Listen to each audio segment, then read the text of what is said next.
disusun rapi, kan begitu teratur rapi.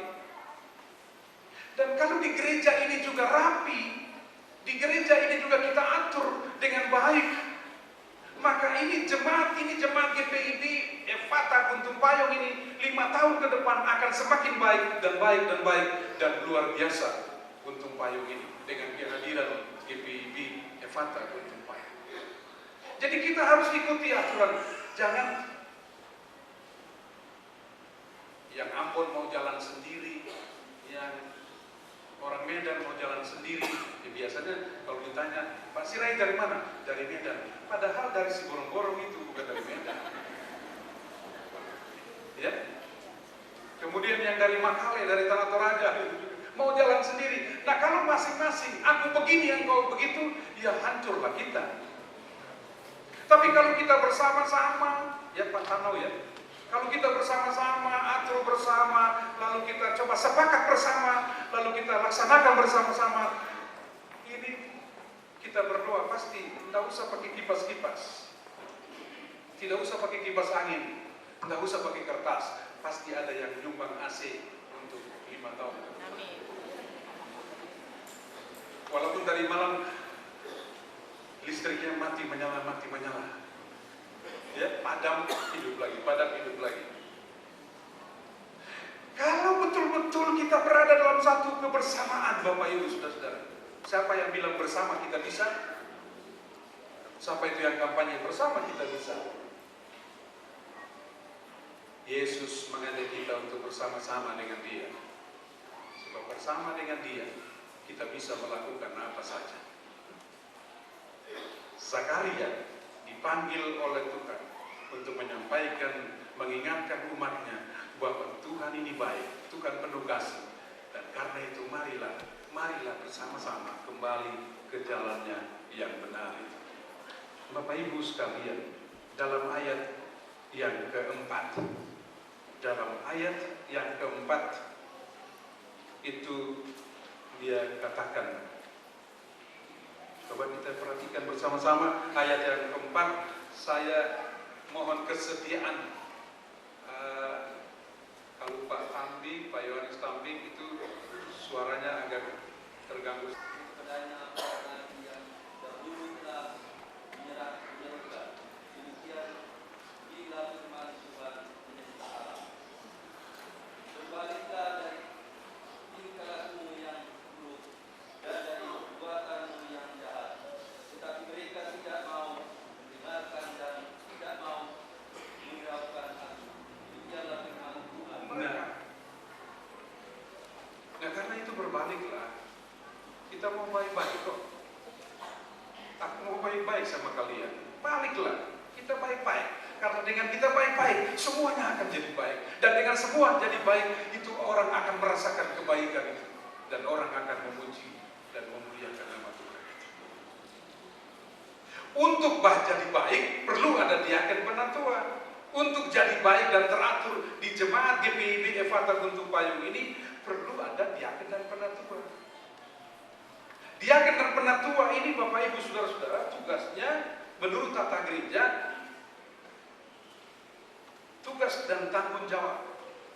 Kita sudah ikut pembinaan kan? Tugas dan tanggung jawab diaken dan penatua ini, para presbiter. Presbiter dipercayakan menjaga kemurnian ajaran gereja serta pelayanan kasih dan keadilan. Jadi Bapak Ibu, di sini Bapak Ibu bukan datang untuk ribut, untuk protes, untuk ini. Enggak. Bapak Ibu hadir di sini sebagai diaken penatua untuk, jadi kita dipercayakan untuk menjaga kemurnian ajaran gereja serta pelayanan kasih dan keadilan. Kalau di gereja tidak adil lagi bahaya. Kalau tidak ada pelayanan kasih lagi percuma kita. Dan tugas khusus diaken. Mana diaken? Coba calon diaken saya persilakan untuk berdiri.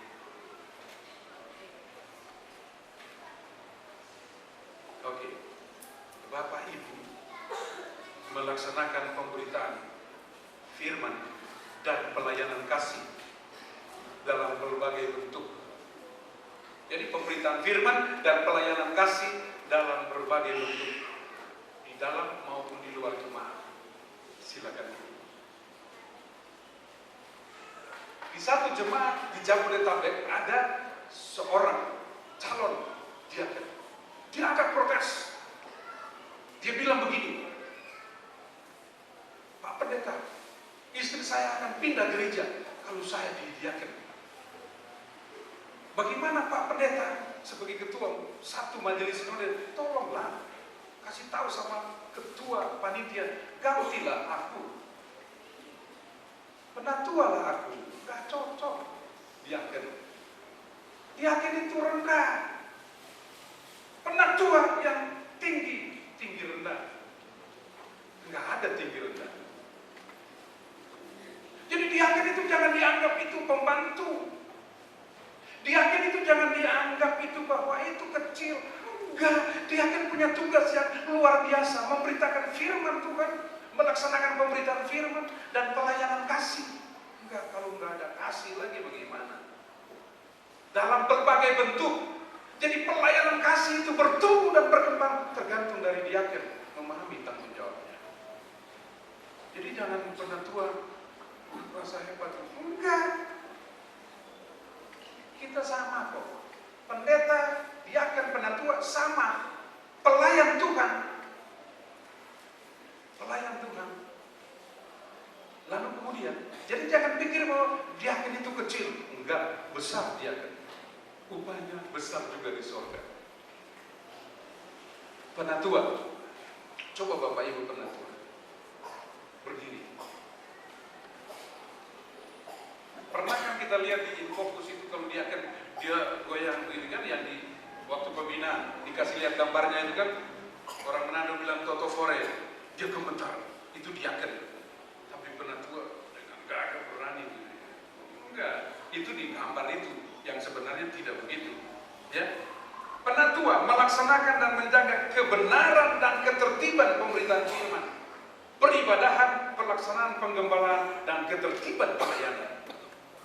Kalau diaken dan penatua semuanya memahami tanggung jawabnya, ini luar biasa. Efata supaya akan tertib, teratur, rapi dan berjalannya luar biasa pelayanan di tengah-tengah jemaat ini. Terima kasih, silakan. Saya undang istri atau suami untuk berdiri dari calon ini. Istri atau suami untuk berdiri.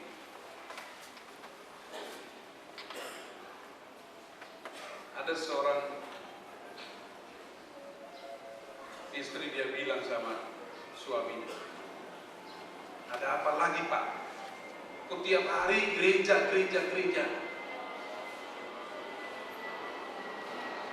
Bawa aja kasur di gereja, tidur aja di gereja. Tiap hari ada gereja, urusan gereja. Tapi ada juga seorang istri, ya istri ya, tapi seorang suami juga dia katakan begitu. Apa gereja terus, tiap hari gereja, rapat, pelayanan. Ini anak-anak mau makan apa? Siapa yang mau lihat? Terserahlah. Urus saja gerejamu itu. Saya kasih tinggalin anak-anak. Ini istri ngomel, suami ngomel, dan ini hambatan. Tapi kalau Bapak Ibu sebagai istri suami yang pernah menyatakan diri bersedia untuk menopang suami atau istri dalam pelayanannya, pelayanan di GPIB Jemaat Efata Guntur Payung akan semakin maju ke depan. Kenapa? Karena peranannya Bapak Ibu, suami atau istri, orang tua atau anak-anak dari calon diaken dan penatua.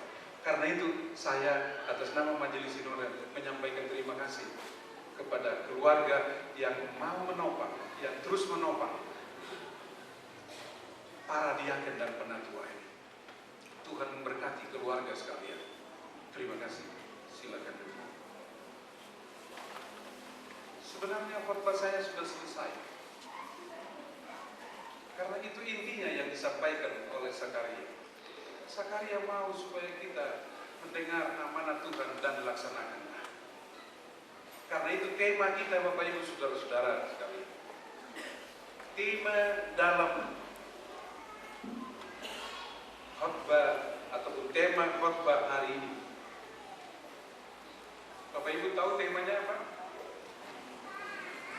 Tata ibadah itu apa? Ya? Ibu Pendeta? Suara kenabian. Tugas kita untuk menyampaikan suara kenabian itu. Tadi malam Pak, siapa yang tanya? Maksudnya itu rahasia itu. Ya? Bagaimana? Untuk mengakhiri khotbah ini saya mau bilang, tadi malam saya lupa menjawab. Apa yang dikatakan itu di dalam pertanyaan nomor 3. Pertanyaan nomor 3. Apakah saudara bersedia merahasiakan apa yang dipercayakan kepada saudara sebagai diaken dan penatua dan mempertahankannya terhadap siapapun dan dalam keadaan apapun? Dan apakah saudara bersedia ditegur serta dikenai sanksi dan disiplin gereja jika saudara berbuat sesuatu yang bertentangan dengan tugas saudara merahasiakan? Misalnya, satu waktu saya mengunjungi satu ibu janda. Ibu janda ini orang Toraja yang sudah lama di Mataram. Ibu ini sudah lama tidak mau ke gereja. Saya bilang, Bu, kenapa ibu tidak ke gereja? Kita kan sholata ini, Bu. Saya sama-sama dari Makassar, kita sama sholata. Ya. Jadi ibu, kenapa? Dia bilang, Bu, Pak Vikaris, waktu itu saya masih Vikaris. Pak Vikaris, untuk apa saya datang ke gereja itu? Setan semua di gereja itu. Bayangkan, ibu ini kelihatannya orangnya baik, tapi bisa marah seperti itu. Yang dipikir orang Toraja nggak bisa marah. Dia marah sekali, dia bilang, untuk apa Pak Vikaris? Saya mau datang mau lihat itu setan-setan di gereja yang duduk di depan. Hanya pakai yang mana? Berteman sama setan daripada dengan itu. Oh, kenapa? Begini Pak Vikaris, mereka kan ada itu yang di sana itu berkunjung. Mereka datang berkunjung ke saya. Kemudian saya ceritakan pergumulan saya. Dan saya mengharapkan mereka berdoa untuk saya. Memang mereka berdoa Pak Vikaris. Tapi besok waktu saya ketemu ada ibu-ibu itu di pasar, di Mataram itu. Terus mereka bilang, Ibu, kenapa Bapak? Kenapa? Bukan Bapak ya. Kenapa ini anak ibu kenapa? Dia bilang begini, bla bla bla bla. Kok yang kemarin saya kasih tahu, kok bisa bocor di pasar ini? Saya sampaikan pergumulan saya. Kenapa kok bisa sampai di sini? Kok bisa dia sampaikan di pasar itu? Dia jual juga di pasar itu. Kenapa? Saya tidak mau lagi datang ke gereja. Mulai dari saat itu dia bilang, saya juga tidak mau lagi. Lebih bagus saya di rumah saja. Nah inilah Pak, rahasia seperti itu. Jemaat kadang-kadang dia percaya, karena dia percaya sama kita. Karena dia sudah punya pergumulan yang berat itu dia sampaikan, tapi kita beberkan kemana-mana. Bukan untuk konsumsi masyarakat, tapi untuk pelayan dengan warganya saja. Untuk didoakan, sampaikanlah sama Tuhan. Jangan sampaikan kepada orang-orang di pasar-pasar itu. Itu rahasia. Itu salah satu contoh. Ada masalah di sini, gumulilah bersama-sama, atasilah bersama-sama supaya semuanya aman tentram. Mari kita bangun kebersamaan dengan baik. Mari kita tingkatkan kebersamaan dengan baik. Sebab apa? Sebab Bapak Ibu saudara-saudara, jemaat sekali lagi, jemaat ini ke depan harus lebih baik. Jadilah pemimpin yang visioner. Pemimpin yang visioner. Bagaimana visi kita ke depan untuk jemaat ini akan lebih baik ke depan. Mari kita lihat ke depan.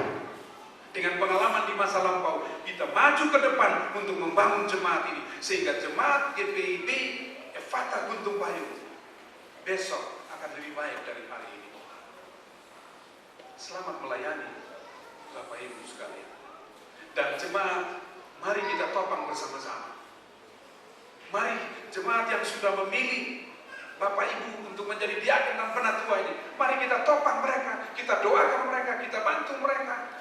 Dan teman-teman yang sudah selesai periodenya hari ini, jangan terus selesai juga urusan kita dengan gereja ini. Nyonya Langkulawa Siloy, jangan terus sudah selesai, nah, sudah saya tidak mau tahu lagi gereja ini. Jangan begitu. Ya. Mari kita tingkatkan, kita bangun kebersamaannya, kita teruskan pelayanan, dan jemaat ini akan semakin maju, semakin oke. Tuhan Yesus memberkati kita sekalian.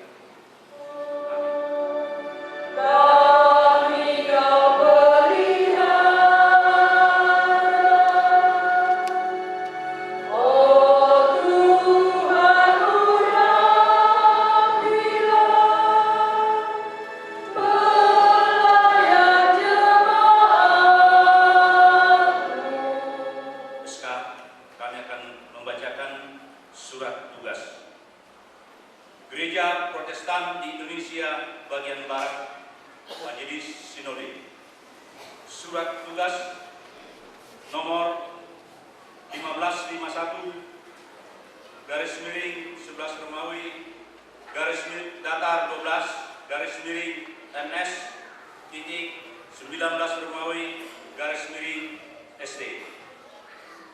Majelis Sinode Gereja Protestan di Indonesia bagian Barat GPIB dengan ini memberi tugas kepada Pendeta Martinus Teteleta M.Min selaku Ketua 1 Majelis Sinode GPIB untuk mewakili Majelis Sinode GPIB dalam memimpin ibadah peneguhan diaken dan penatua masa bakti 2012-2017 selaku anggota Majelis Jemaat di GPIB Jemaat Lepata Guntung Payung pada tanggal 18 November 2012 sesuai dengan surat keputusan Majelis Sinode GPIB nomor 2012 garis miring 11 Romawi garis datar 12 garis miring NS titik 19 Romawi garis miring KPTS tanggal 9 November 2012 kepada yang diberi tugas agar 1. Mentaati tata gereja dan ketentuan-ketentuan GPIB yang berlaku. 2. Melaksanakan penugasan ini dengan penuh tanggung jawab sesuai maksud dan tujuannya. 3. Menyampaikan laporan kepada Majelis Sinode setelah pelaksanaannya. Demikian surat tugas ini dikeluarkan untuk menjadi perhatian semua pihak yang terkait. Jakarta, 14 November 2012, Majelis Sinode GPIB, Pendeta Poltak K. Sitorus, Ketua 2, Pendeta Adrian Pitoy, Sekretaris Umum. Gereja Protestan di Indonesia bagian Barat, Majelis Sinode. Surat keputusan Majelis Sinode Gereja Protestan di Indonesia bagian Barat nomor 2012 garis miring 11 Romawi garis datar 12 garis miring NS titik 19 Romawi KPTS dengan kasih dan karunia Yesus Kristus Kepala Gereja, Majelis Sinode Gereja Protestan di Indonesia bagian Barat menimbang dan seterusnya, mengingat dan seterusnya, memperhatikan dan seterusnya dengan ketentuan apabila terdapat kekeliruan akan diperbaiki sebagaimana mestinya.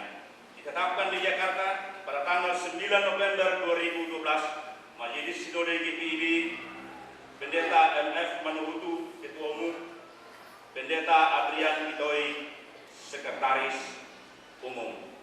Untuk lampiran akan dibacakan kemudian. Demikian, terima kasih. Bapak Ibu, saudara-saudara, kita akan masuk dalam proses peneguhan diaken dan penatua. Rasul maupun nabi-nabi, baik pemberita Injil maupun gembala-gembala dan pengajar-pengajar, untuk memperlengkapi orang-orang kudus itu bagi pekerjaan pelayanan dan bagi pembangunan tubuh Kristus. Dalam mengemban tugasnya itu, Rasul Petrus menasihatkan, gembalakanlah kawanan domba Allah yang ada padamu, Jangan dengan paksa, tetapi dengan sukarela, sesuai dengan kehendak Allah. Dan jangan karena mau mencari keuntungan, tetapi pengabdian diri. Janganlah kamu berbuat seolah-olah kamu mau memerintah atas mereka yang dipercayakan kepadamu, tetapi hendaklah kamu menjadi teladan bagi kawanan domba itu. Selaku diaken, sama dengan penatua, diaken pun sudah ada dalam gereja Tuhan sejak semula. Kepadanya dipercayakan tugas pelayanan meja, yaitu pelayanan yang dikhususkan terhadap orang-orang yang terlantar dan yang menderita kelaparan, kesakitan, dan ketidakadilan sosial. Mereka patutlah orang-orang yang tidak bercabang lidah, tidak penggemar anggur, tidak serakah, melainkan yang memelihara rahasia iman dalam hati nurani yang suci, sehingga dengan berimankan Yesus Kristus, mereka dapat bersaksi dengan leluasa. Selaku penatua, Alkitab menyaksikan bahwa sejak semula penatua sudah ada dalam gereja Tuhan. Kepadanya dipercayakan pengawasan terhadap penggembalaan gereja dan ketertiban pelayanan. Mereka patut selalu berpegang pada kebenaran firman untuk mengajar, untuk menyatakan kesalahan, untuk memperbaiki kelakuan, dan untuk mendidik orang dalam kebenaran. Jadi, meskipun dalam gereja Tuhan ada berbagai